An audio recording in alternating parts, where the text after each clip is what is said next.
and welcome to another episode of the Nindie Focus Podcast. My name is Roger. Along with me are my friends and co-hosts Phil. Hello. And Jordan. Hello. And Mike. Hi. Welcome to another episode. This is episode 41. So, Jordan, I miscounted last time. Last episode was episode 40. This is episode 41. Ah, okay. Yeah. If I would have known the last episode was 40, I would have drank one for the episode. Well, we could pretend today. Pour one out. Yeah. Too late now. So you're telling me I have to drink 40 ounces of beer throughout the course of however long this takes. So I'll get to work. Is that any different than normal? I don't know. Any other episode? That's his Depends how long the episode is. Well, welcome to the show. If you like what you hear, please leave us a review. We'd love to hear what you have to say about the show. You can leave us a review on iTunes, on Google Podcasts, on Podchaser, wherever you get your podcast. Let us know. All right. So this week we have a discussion on, what was the game called? Figment. Yeah. Yes. Figment. We'll talk about that in a little bit. Before we get into the switching on a budget game, though, we'll go around and tell people what we're currently playing. We'll start with you, Mike. What games are you currently playing? I already know one game you're currently playing. Yeah, the games is kind of a lofty goal. Well, I played, but one that you're probably going to talk about. I mean, yeah, that was a longer one. So, yeah, I played one game and I did it. Actually, wrote a review for the site, so you can check out the review over on GamerheadsPodcast.com. But I reviewed and played Cyber Shadow, brand new release. Mm-hmm. And this game was actually developed by one person, and it was published by Yacht Club, who make one of my favorite games of all time, Shovel Knight. Oh, I didn't realize that. Yeah. I love Shovel Knight. Yes, me too. And this game is it's another one of those retro games or retro styled games that's an homage to another style of game. So this one is a love letter to Ninja Gaiden.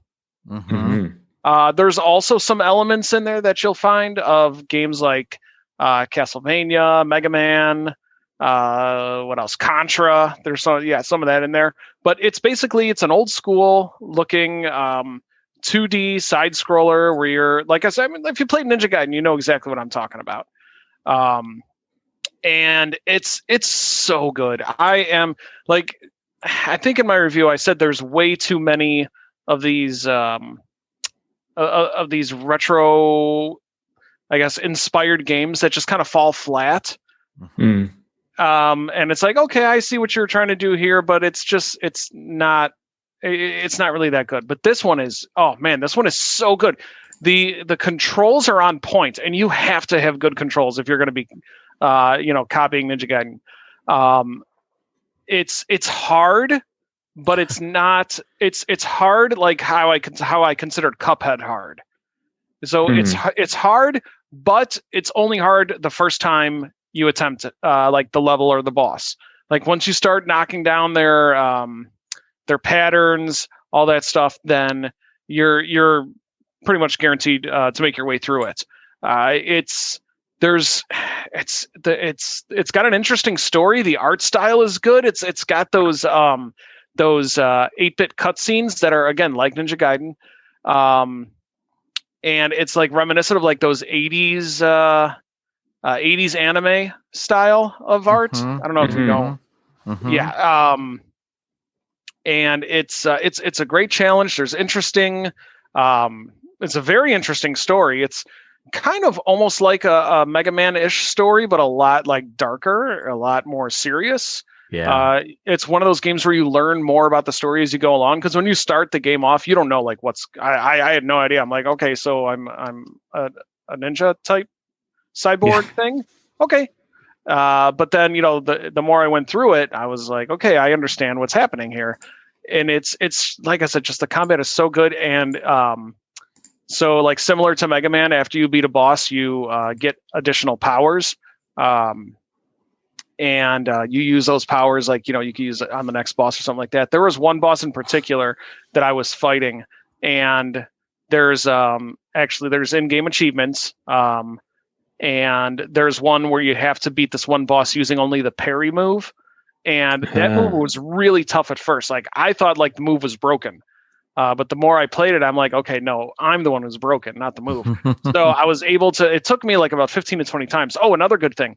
I got so many good things to say about this. Another good thing is when you die in the game, and you will die, so just give a heads up on that. Yeah. When you die in the game, the respawn is so quick that you're not missing a beat. So it's like you don't like lose interest, and you're like, oh man, I got to start over. The checkpoints are a little bit spread apart, but it's not awful. I was able to get back to some of my spots, but you will have to do some treading your tracks, so to speak, if you do get killed by something. But awesome game. I mean, I highly recommend it. It's one of those games where I'm like, I'm gonna wait and I'm gonna pick up the physical version. But then, of course, I looked over on Twitter, and they're like, no, there's no plans for a physical version at this time. No, that's too bad. Oh, that's too bad. Yeah. So highly recommend it. It gets a thumbs up from me. So check it out. If you if you are a gamer on Xbox, you get the game for free on Xbox Game Pass. That's right. So I'm just going to jump in here. I'm just going to talk about this game because I also have been playing Cyber Shadow. So first of all, Mike, I just want to say this may be the first game that has the word cyber that you're like, I like it, because remember Cyberpunk, everything was cyber, like everything has been cyber for a while, right? And you're like, too much cyber, and too much punk, because I think Cloud Punk was another one. I thought it was Steam. I think it's all of that. Mm-hmm. If there's a game called Cyber Steam, he would have been like, if there's a precursor to punk, I don't like it. That's right. Unless it's CM. That's right. That's right. So one thing, Mike, I think you mentioned this in your review. I love the music in this game. Oh my goodness, I love the music in this game. Yes, indeed. It's very, very catchy tunes are playing. Oh my gosh, it's so good. And then the other thing that was really cool, and I messaged you right away. I'm like, oh my god. So the first boss I beat. And I thought it was broken because I was able to get behind the boss and just defeat him easily. So I got killed by him first. And then I went back to him and I learned his patterns. And then I was like, oh, look at this. I could just go behind him. And I killed him. And I got this whole dialogue saying, oh, you're dishonorable. I get it. You're going to fight from behind me now. Huh? That's how you are now? And like, holy crap. So I messaged Mike. I'm like, so did you beat this guy, the first boss? Did you beat him like honorably? Did you backstab in the back? And you're like, no, I beat him honorably. I'm like, okay, so different dialogue. So cool. That is so cool. Yeah, it definitely is a fun game. I highly recommend it to anybody who likes an old school type game, likes a challenge, things like that. Yeah, this game is so good. It's so good. I love this game a lot. So yeah, I highly recommend it too. I think it's $20, I think. So it's actually really affordable too for such a good game like this. So cool. Anything else, Mike? That is all. All right. Jordan, welcome back, first of all. Thank you. The photo shoot went well. I can't wait to see March and April. Me too. What have you been playing? I actually played a little bit of Cyber Shadow as well. Oh, you did? Yeah, I played it on Game Pass. I saw I was on there, and it looked cool, so I played a little bit of it. I got through maybe I beat the second boss, I think. Maybe the third. I'm trying to remember what all the bosses are in order, but I know I at least beat 2. I got past the part with the big laser thing and stuff like that. Oh, yeah, that part was cool. Did you get past the part with the where you got to take on that tank almost with like all the separate parts? That I have not got to. Okay. I did die a lot to the stupid bugs, the flying bugs, the angles that they come at you when they pop out of the eggs and stuff. Like they like immediately fly away where you can't attack them right away. And then the angles they come at are just like so terrible. And then they knock you into like an instant death thing. I died in that section a long time, or a lot of times, and it was one of those save points that was one of the like a bit far away. That was like kind of frustrating. Yes. It took me a few times to get through that one before finally I broke through. Those bugs though. But yeah, no, it is like everything you guys said. It's a really, really good game, and yeah, it controls really, really well. Looks pretty. I'm having a lot of fun with it so far. But I am playing it on. I got it on Game Pass, and then I was. But I was technically playing it like it was a Switch game because I was playing it on my phone, remote playing it from my Xbox. So with the Xbox controllers. Wow, that's cool. Yeah. If you liked those weird angle bugs, you're gonna love the robotic flying Medusa heads. Oh no, I don't like that combination of words. Yeah, right. Yeah. Jordan, the first boss, did you backstab him or did you beat him face on? No, I beat him face on. Yeah. Because I'm honorable. Sounds like Dear God all over again. Yeah, Roger's just making stuff up. Well, I was gonna say, it was so funny because like I was like, oh, this is super easy. I just get behind him and he's shooting, to the left. I'm just gonna go on the right side of him and keep attacking. And I feel like I tried that and he really messed me up. If I remember right, like I feel like there was one time where I did get behind him and then the next attack he did really. So I was like, oh, I definitely should not be behind him then because there's no room for me to move. But guess you got lucky. I guess so. And yeah, he called me dishonorable. So well, he obviously calls it as he sees it. So. Yeah, it's not like he was wrong or anything. Yeah, I'm kind of siding with him here based on what you've said. So then the game was over. I got the credits. So I was like, what happened here? No, that didn't happen. But the dialogue did happen. So that's cool. That's so, I don't know. I just love this game a lot. So yeah, no, it's really good. Cool. Anything else? I picked up a little game. I don't know if it's still on sale. I got it for a couple bucks. It's called The Next Penelope, Race to Odysseus. It's a little over 3 years old now. It's a little arcade racer type of game, like a top down or like sometimes like isometric and stuff. And it has a little story where you are Odysseus's wife and you're basically going throughout the galaxy in your like little spaceship trying to find him. So there's like a little bit of story. There are little cutscenes with voice acting and stuff. Well, not full like cutscenes or anything, but where like their portraits will pop up and there'll be dialogue and stuff like that. And there's like, you basically, after you beat the tutorial, you have all the levels available to you at once, and you can go to any of them in any order. Though they do say like, this one's going to be very hard for you to beat. This one's going to be medium or whatever. Cool. As you go through it, it's not all just racing. Like sometimes there's other goals.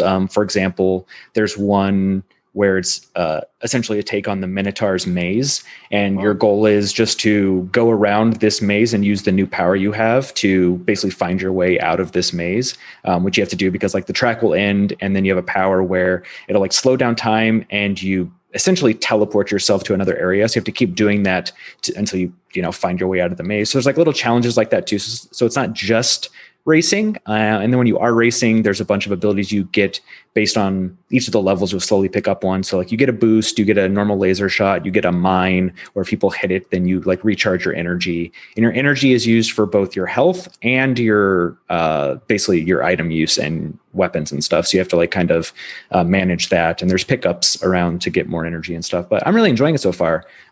It's not too difficult, although it did seem like when I was trying to earn more of their currency or whatever, so I could like level up my ship, I couldn't really find a good level to do that on. And it seemed like if you lose, then I wasn't keeping the like currency. So it wasn't roguelike. If I remember right, it was just like try again kind of thing. It's not roguelike in the sense that it completely starts over, but just like for that level, it's not like if I got to the end and then lost, I don't think I kept any of it, but I could be wrong on that. But it's very, very colorful. There's very, very bright blues and pinks and greens. It's not pixely, but it's not like smooth graphics.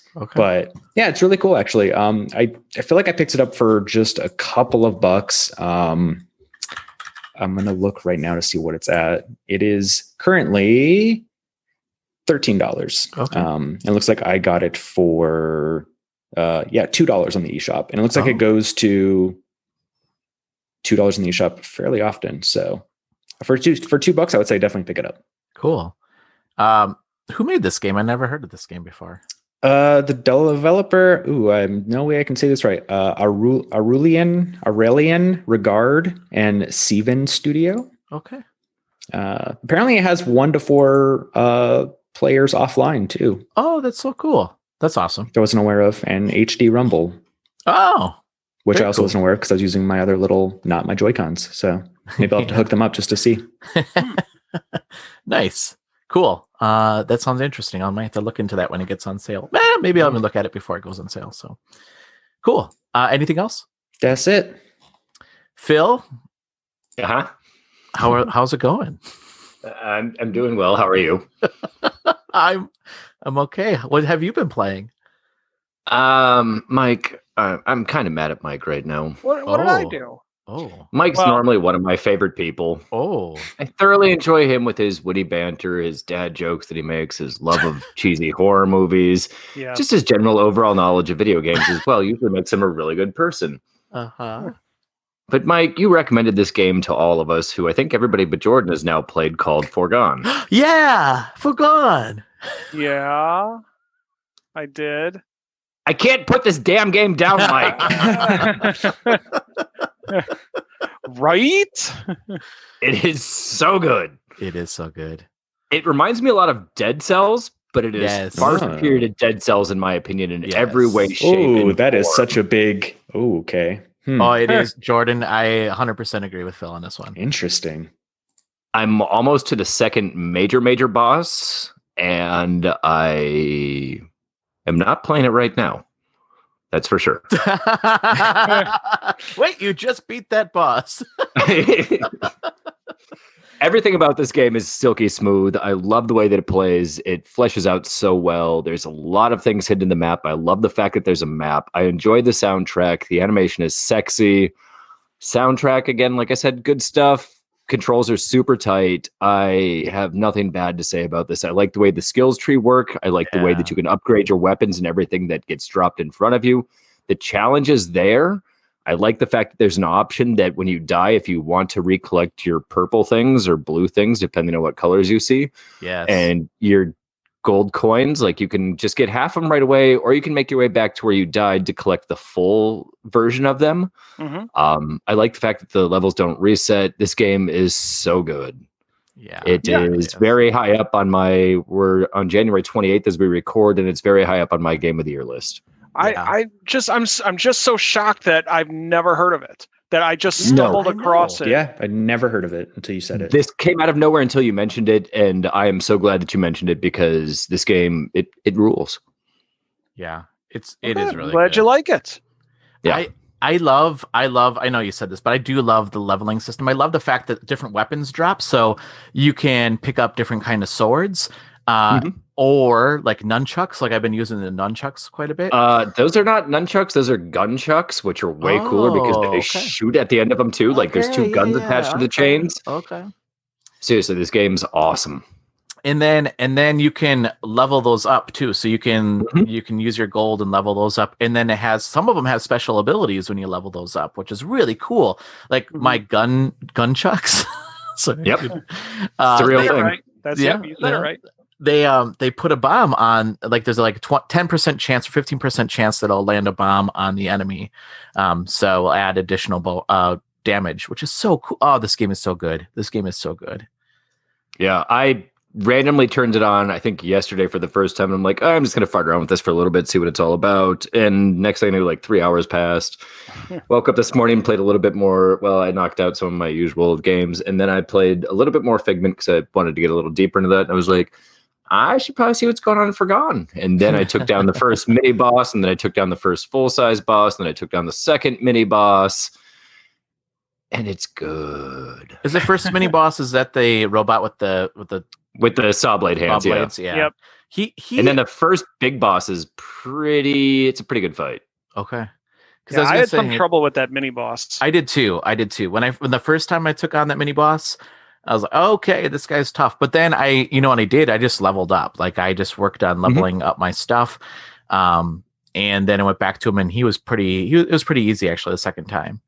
Right now my weapon combination is a shotgun and spear combo, and I don't know if I'm going to switch the entire game. Yeah. I love this game. Jordan, you haven't played this yet, right? I have not. No. Okay. I think there's a demo. You should at least check it out. Is there? Yeah, there's a demo. Oh, okay. Yeah, I'll check it out then. Yeah, it's really good. Anything else, Phil? Nope. So for myself, I've been playing some more Foregone as well. So you're a little bit farther than me right now, Phil. I beat that first mini boss, and I haven't gone against the main boss yet. So in that level, it's about the same distance from the first mini boss to the first full boss too. Okay. So I mean, it's a pretty decent sized game. Yeah, it is. It is. I have been playing some more Wrestling Empire, guys. I'm addicted to this game. This game is a lot of fun. So here's a little it's a little update from the last I do kind of like the weekly recap of what's happened in Roger's week in Wrestling Empire. That way I don't have to play it and I still get to hear all the dumb shit that happened. So your wrestler is now a vampire. Yeah, exactly. So I got fired from the Maple Leaf Grappling League. Oh no. Yeah, so I was the TV champion, and then I was the tag team champion. I told you that last time. Mm-hmm. I lost the TV title to Dino Bravo, which I don't agree with. That was a crappy match. But Did you fight dishonorably? No, I didn't. Maybe that's why you got fired. Most times I will say, Jordan, most times in this game I do fight dishonorably, but not this time.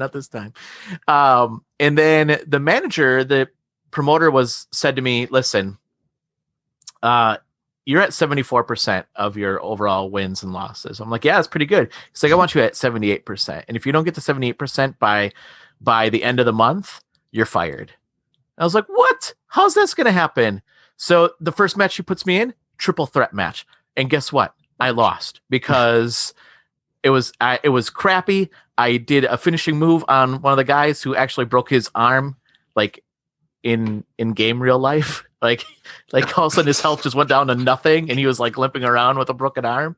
And I was like, oh man, I did a finishing move. And then the other opponent like knocked me out and pinned the guy and won. And I was like, what? Come on. So then triple threat, man. That's what's going to happen. Yeah, that's the rules. I know.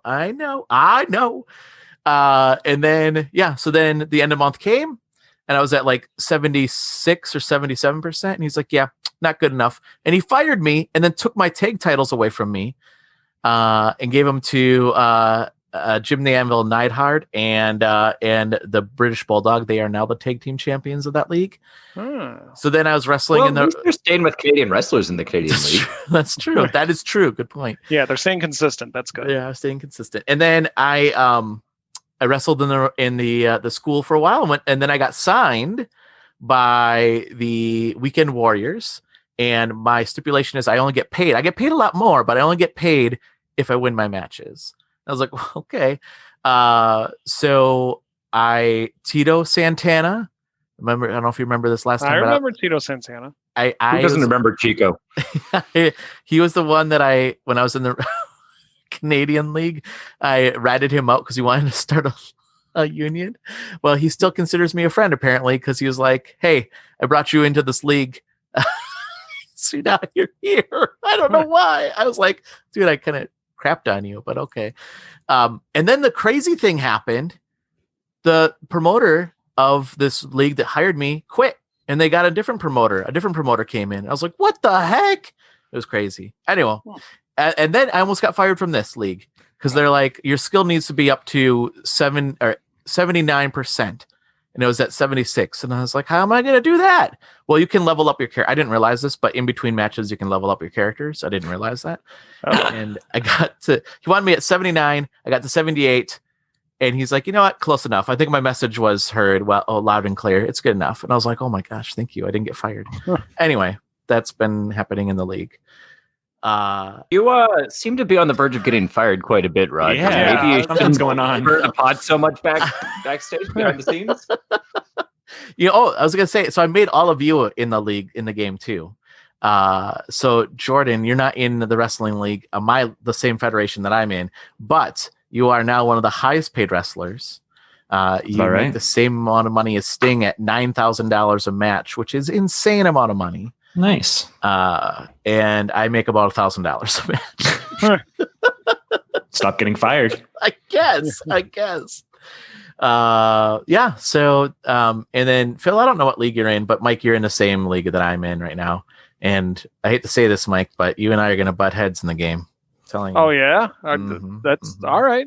Bring it on. Sounds like that needs to be recorded and streamed when that happens. So, been playing that. I'll mention two other games real quick here. Portal Dogs. Have anyone heard of this game called Portal Dogs? So this game came out in the beginning of last year. It is, it's a puzzle game, but I think it's geared more towards kids. So I'm reviewing this for the site. And so it's just a bunch of different levels. And what's unique about this game is that you're a Martian dog. So you're like this green dog. The artwork is kind of cool looking. It's like all hand drawn art. It looks really cool. And what you do is you go around and there's other dogs on these different platforms, and you have to wake up these other dogs and send them to the correct portal. So there's different portals in the level, and then you have to make sure your dog goes to the correct portal as well. So the unique thing about this game is that when you wake up a dog, your movements are the same. Like when you move, that dog moves as well. So like if I move to the left, that dog moves to the left. I move to the right, that dog moves to the right. So you're moving all your dogs that are following you at the same time, which is it can be complicated sometimes, but once you get the hang of it, then you're like, okay, I can just put all the dogs kind of like clumped together. I just have to like wake them up at the same time and then get all clumped together and we can get to the portals at the same time. Yeah, I mean, there's some inventive puzzles in this game. There's times where you have to like turn into like this like little baby dog thing, and then go into the portal. Puppy. It's not a puppy in this game. It looks more like a tadpole, actually. Yes, baby. Wait, hold on. I'm gonna have to stop you right there, Roger, really quick. So you called it a baby dog, but then you said it looks like a tadpole. Yeah. So. It doesn't look like a tadpole. It looks like something else.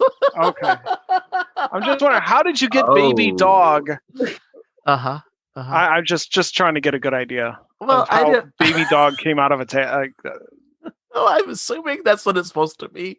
Okay. Does this baby dog swim towards the hen house where all the eggs are? Yes. No, I don't know. It certainly looks that way, though. I'm not gonna lie.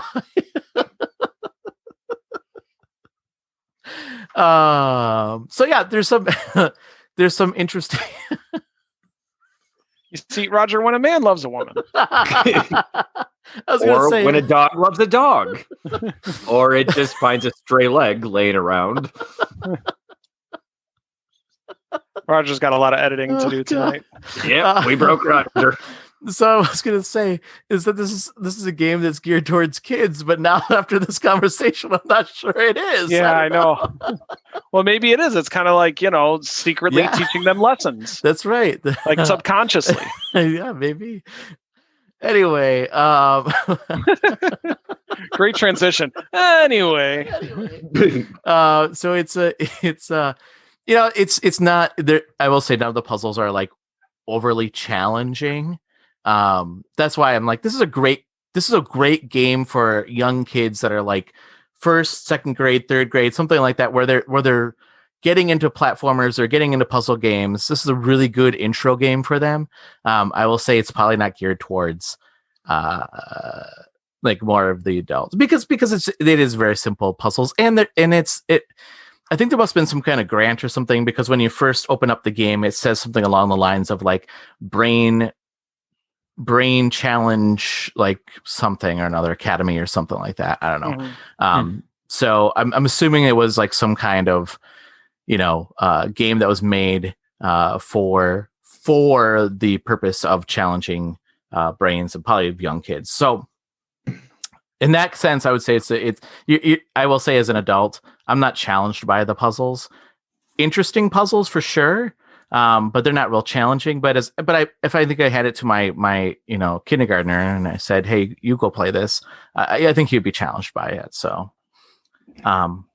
there's that, and then I'll mention one other game here.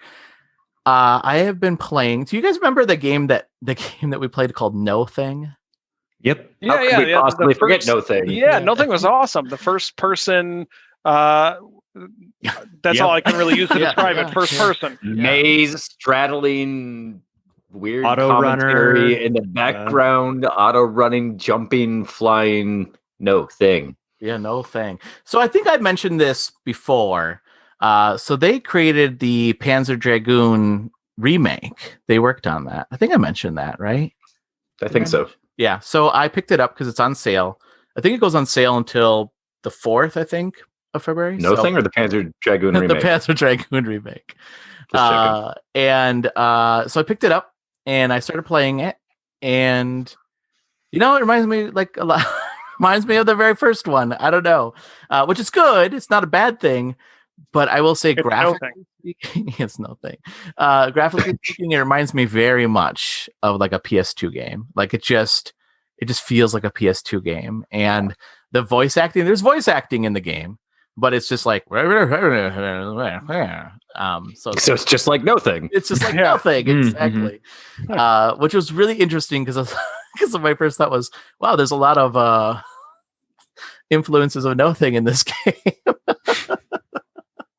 But if you liked the first game, if you liked the original Panzer Dragoon game, you're gonna like this game. It's a rail shooter just like that game, but on a Switch. So it's not bad. I wouldn't say it's a bad game. I don't know. I guess I don't remember. I mean, I know I played the original. Did anybody else play the original Panzer Dragoon? No.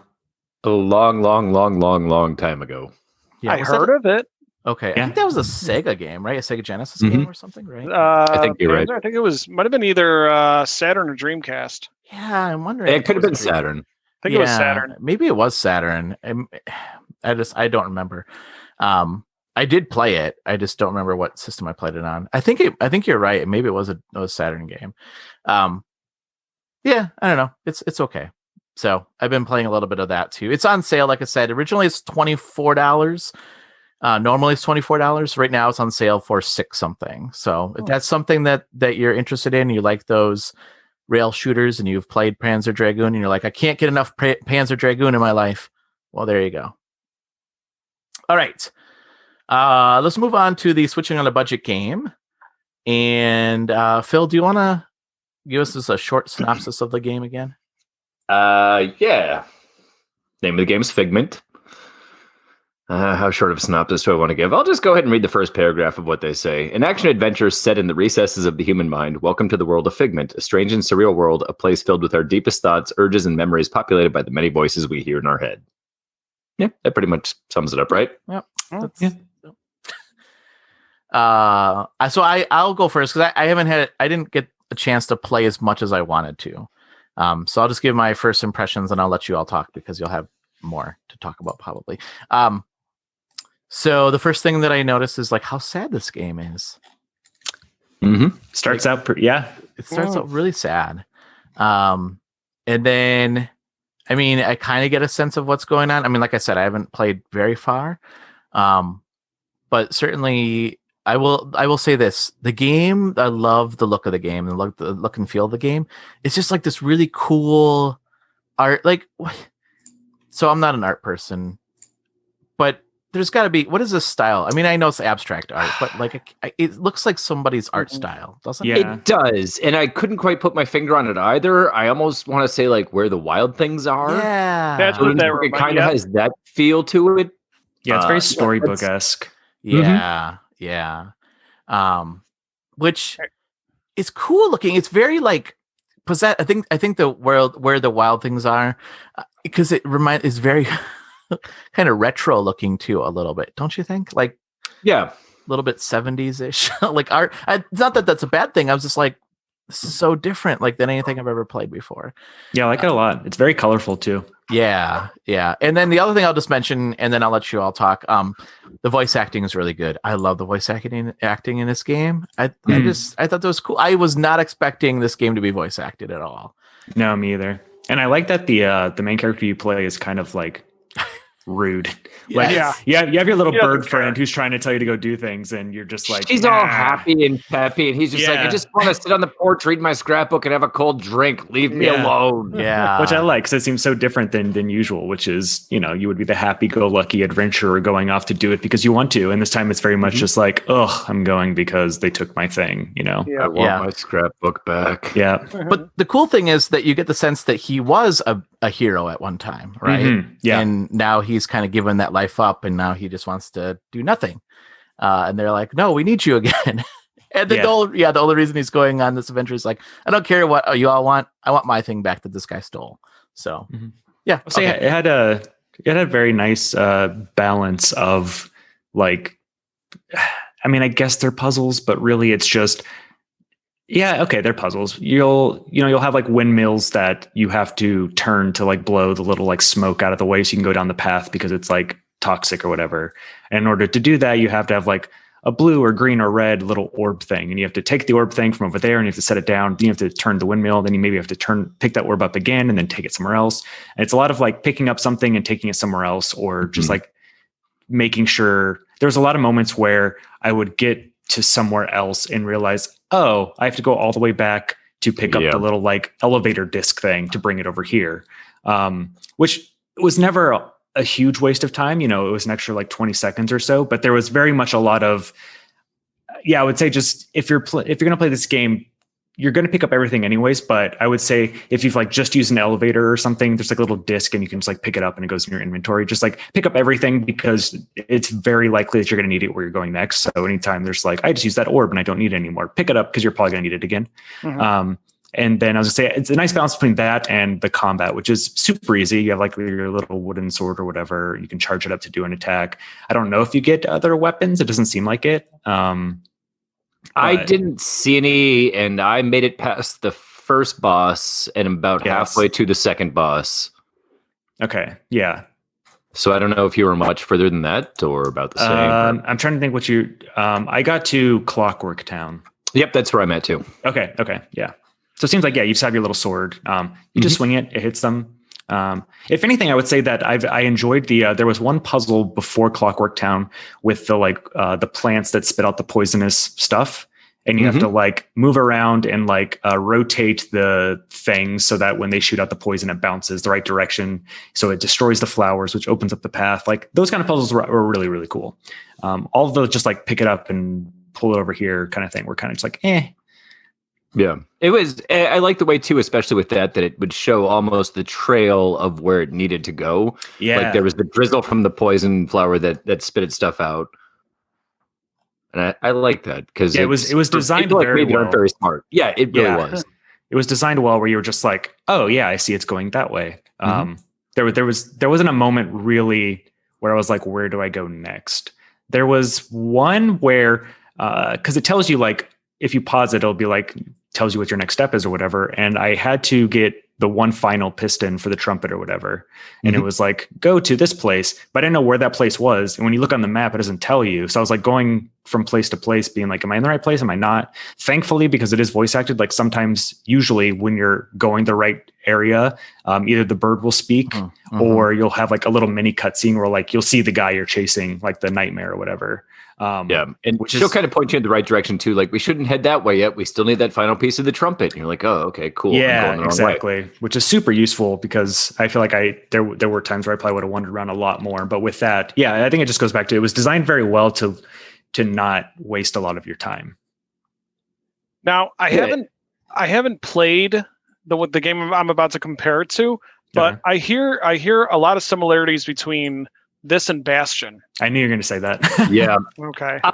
Bastion's a lot more actiony than this is. Yes, way more actiony. Right. And way more story heavy and dialogue heavy. Yeah.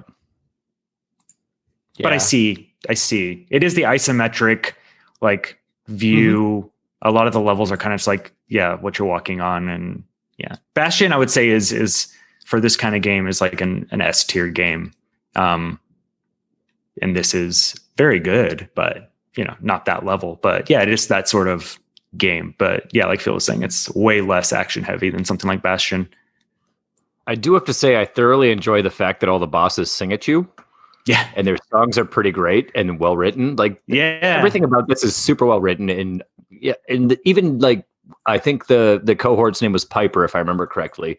The way that she talks about the first boss you fight is Plague, and she's just like, yeah, let's go get the fart man. Yeah. And like just kind of like making fun of him for just being dirty and gross, and you end up defeating him just because you have to like give him a shower basically, and that's what does him in after your first initial like mini boss encounter with him.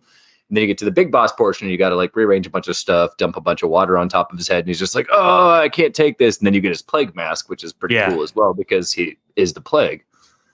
Oh, that's cool. Yeah, super cute game. I wish it was a little faster paced. Yeah, I'll agree with that. Yeah, like you move very slow.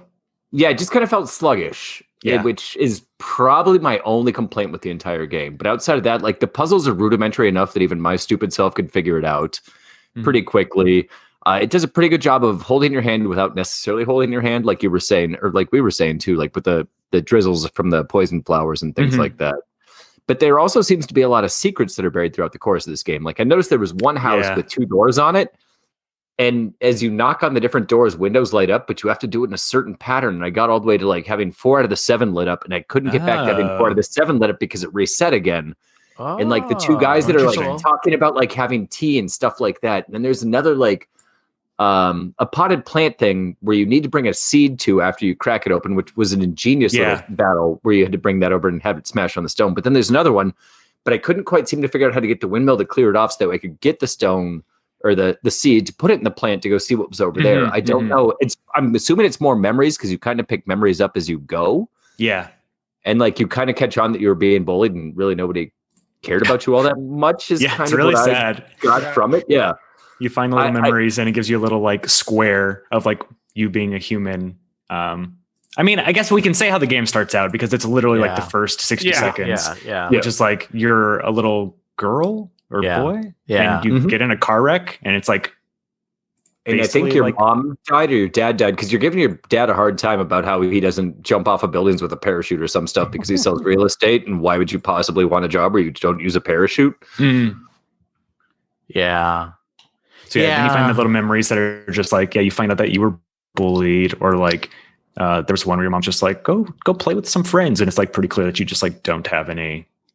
So yeah, it's a very like sad game, but which goes against the whole like how colorful and bright and there is all the music and like music notes will float around trumpets, which basically look like little plants around and stuff. Like it's very cheery inside of essentially this person's brain is what it is. And all the areas you go to are like, there's like the area of like, there was like that one section with all the houses you could knock on and they each had like a different like mood or something. It was and like, those are so great to hear the people's responses. You knock on their doors, like their reaction to what's going on around was, I liked it. I thought the writing was fantastic. Yeah, very creative in terms of the gameplay and the environments and everything too.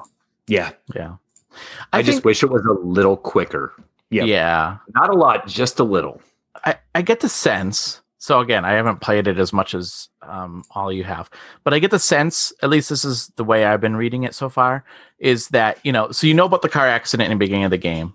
And I get the sense that this is the way I interpret it, is that you're like in this coma and you're trying to wake up. Very well could be, that's my guess. Yeah. Or shaking yourself out of a depression after it happened, something like that. Something along those lines. There's a Figment 2. I didn't realize this, but this is a series of games, actually. Oh, I didn't know that. Oh, really? Yeah, because if you go to their website, it says Figment. Yeah, the first Figment game they have here, but then if you go to Bedtime Digital Games, that's the folks who made this game. They have Creed Valley, which looks like Figment 2 Creed Valley, which looks a lot the same. Looks like you're playing the same character. And that's on Steam right now. But then the first Figment game is on Nintendo Switch. I'm hoping they bring the second one to the to the Switch as well. And then there's this game called Back to Bed, which is also a Nintendo Switch as well, which it's in the same, it looks like kind of like a very similar artwork. I'm not sure if it's in the same realm as Figment, but there's a second one. Hopefully that one comes to the Switch as well, because it's the same kind of art and the same kind of same characters. You're following Dusty and Piper. Oh, okay. So, and apparently I was looking at the hours. Apparently this is like 5 hours is the main story with 7 hours for completion. So it's a decently long game too. Yeah. I know. I'm intrigued with how this finishes, and I hope I can muster up the energy to go back and finish it. Yeah. And I don't mean because it's emotionally taxing or exhausting or anything like that, but I've got this new stupid game that I can't quit playing called Foregone that's going to distract me from playing Figment. Yeah, I'm sorry, man. That's my bad. That's on me. Oh, it's a good my bad.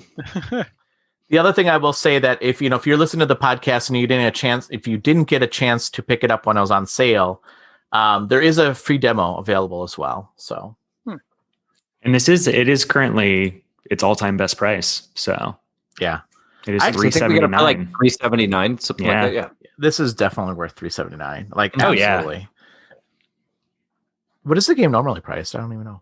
It's 20? normally $20. Okay, still $20. I would say that's totally worth this game. I mean, yeah. If it's 5 to 7 hours worth, you'll definitely get your time out of it. But for $379, it's definitely worth it. Yeah. Cool. Good pick, Phil. Yeah. That was a good one. See, look at Phil. Like, he's been knocking it kind of out of the park this year. Point. Yeah. Yeah. Ever since Roar, it turns out I pulled my shit together, and here we are. All right, Mike. All right. So I'm going to apologize in advance because I do not have the greatest, fail at translation type of game to provide. You don't get a classic Mike reading? No, we're not going to get one of those this time. I had a hard time picking a game, to be completely honest with you. It was tough because I was looking to see looking at prices, looking to see some of the stuff that I really wanted were ending in 2 hours. I came across that last week too, where I'm just like, I can't do that just because listeners, we want to get you guys all included and being able to get on the good deals. Right. So this one that I picked, so it's right now, it's on sale till February 10th, 50% off, normally $15, so it's $7.50. The good thing is there's also a demo on the eShop, so any of you listeners who would like to give it a try and let us know your opinion, we'd love to share it on the show. But this game, you may have played it. Actually came out a while ago on the Switch. Came out in 2017. Oh, okay. So this game is called Blossom Tales: The Sleeping King. I've seen this game. I haven't played it though. I've always wanted to. If you liked Link to the Past, you might want to give this one a look. Yeah, I did. So here's the description. Explore an enchanted world in classic action-adventure fashion. Explore a vast open game world in classic action-adventure fashion as Lily, Knight of the Rose. Slash your way through monster-infested dungeons to save the Kingdom of Blossom from eternal darkness. Not the game, just the darkness that's eternal. Collect unique weapons, spells, and items during your journey to take down powerful bosses and solve clever puzzles. Be a part of the vivid, dynamic story passed down from grandfather to grandchildren by influencing the course of events yourself. Features 15 plus hours of gameplay. That's for completionists. I think it's about 6 or 7 for just regular. Huge diverse game world, 5 challenging dungeons, various items impacting gameplay, fun, charming storytelling. Now, gentlemen, that is how you write a description for a game. That's true. That's true. I don't know. They abuse the word charming. I'm kind of halfway foot out the door. I'm excited. I'm down for a little Zelda-like game. Me too.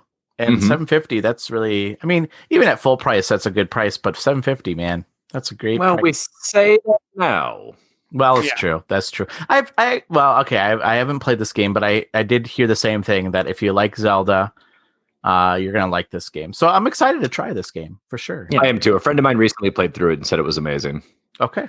So, awesome. Wow. So that's the game we'll be talking about. So yeah, listeners, if you pick this game up or if you've played this game, let us know what you think and we can share your thoughts on the air next week when we talk about this game. So we'd love to hear what you have to say. All right. Well, let's tell people how they can get a hold of us before we head out of here. So Mike, how can people get a hold of you? You can find me on Twitter at TCThrowers and at twitch.tv/TCThrowers. Nice. And Jordan, how can people get a hold of you? You can find me on Twitter at CrypticJordan. Nice. And then Phil, how can people get a hold of you? You can find me on Twitter at bnow23. Nice. And listeners, you can find us on Twitter at GamerheadsPC or at Focus Nindie. You can also find us on the internet at gamerheadspodcast.com. And there you can listen to shows like Mike's show, the Controller Throwers podcast. You can listen to shows like the Gamerheads podcast. You can listen to shows like this or other shows like the Real Dudes podcast or even the Bells and Roses podcast. So check it out. And you can read reviews. You can read Mike's review of Cyber Shadow there as well. All right. Well, Mike, thank you so much for joining us this week. No problem. And Jordan, thank you so much for joining us this week. Always. And Phil, thank you so much for joining us this week. We're going to have to drag this out another couple of minutes. I only made it through 36 ounces of beer, not quite 40. Start downing it. That's on you. That's not my 5 ounces over the course of the outro. And listeners, thank you so much for giving us a listen. We really appreciate it. If you like what you hear, do leave us a review. We want to hear what you have to say about the show. With that, until next time, please stay safe and game on. We'll talk to you in 1 week. See ya. Good night. Take care. Hey.